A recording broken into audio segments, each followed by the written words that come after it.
이제 구속영장이 청구됐을 때 제일 고려하셔야 될 것은 말씀드린 것처럼 범죄 사실을 인정할지 아니면은 부인하고 다툴지인데요. 반드시 변호사를 선임하시는 것을 권고드립니다. 사실 이제 구속이라는 것은 내 신변 자체가 묶인다는 것이거든요. 그래서 묶인 상태에서 이제 제한된 상태에서 수사를 받고 재판을 임하셔야 됩니다. 풀린 상태에서 재판을 받는 것과 수사를 받는 것과 구속된 상태에서 재판을 받고 수사를 받는 것은 차원을 달리합니다. 내 주장을 입증하기 위한 증거를 찾는데도 어려움이 있고요. 그런 변소를 하는 데 있어서 변호인과 연락을 해서 전략을 짜는 데도 어려움이 있습니다.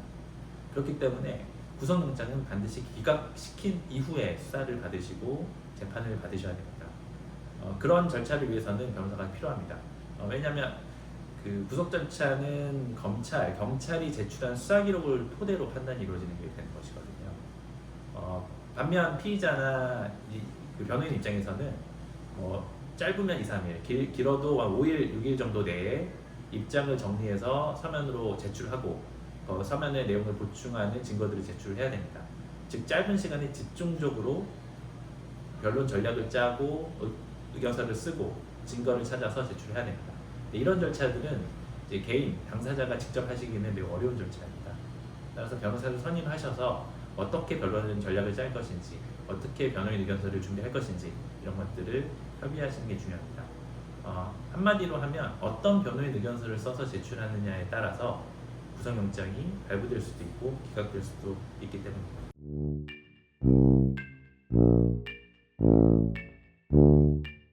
저는 이제 구속영장 사건을 이제 여러 번 처리를 하면서 저만의 노하우가 있는데요. 그것은 바로 이제 그 구속영장 청구서를 어떻게 분석을 해야 되는 것인지, 그리고 해당 사건의 내용에 비추어서 어떤 전략을 짜서 대응해야 될 것인지 그 부분에 대해서의 나름의 노하우가 있습니다.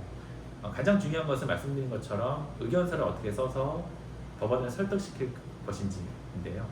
사실은 이제 그 변호인 의견서에 들어가야 될 내용들은 이제 법률의 규정에 따라서 논리적으로 정리를 해야 되는 내용들이 있고요. 이제 그런 법원이 어떤 변론, 어떤 주장을 했을 때 더 피의자 입장에서 사안을 보는지 이제 이런 부분들에 대해서 노하우가 있기 때문에 그런 부분들에 대해서 강점을 가지고 전략을 세워서 의견서를 쓰고 실제로 그러다 보니까 이제 다수의 구속영장 기각을 받아서 수사에 임했던 그런 경험이 있습니다. 네, 이제 태평양에 있을 때는 이제 대형 범이다 보니까 이제 대기업 오너들이나 어떤 기업의 이제 대표들의 사건들을 많이 했었고요. 지금은 이제 뭐 스타트업 대표나 뿐만 아니라 이제 일반 사인들에 대한 영장 사건들도 많이 하게 됩니다.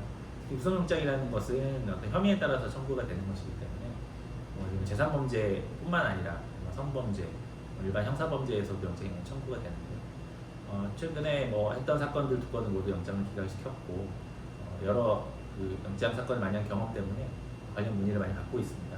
형사 사건을 담당을 하다 보면 영장 사건이 제일 좀 보람이 있습니다. 그래서 집중적으로 준비를 해야 되는 것이고요.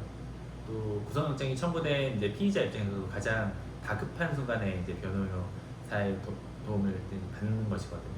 그러다 보니까 서로 신뢰한 상태에서 집중적으로 준비를 해서 결과를 얻는 것이기 때문에 개인적으로는 영장 사건을 담당을 해서 기각시켰을 때 형사 변호사로서 가장 큰 보람을 느낍니다. 그리고 앞으로 그렇기 때문에 영장 사건에 대해서는 더더욱 주력해서 준비할 생각입니다.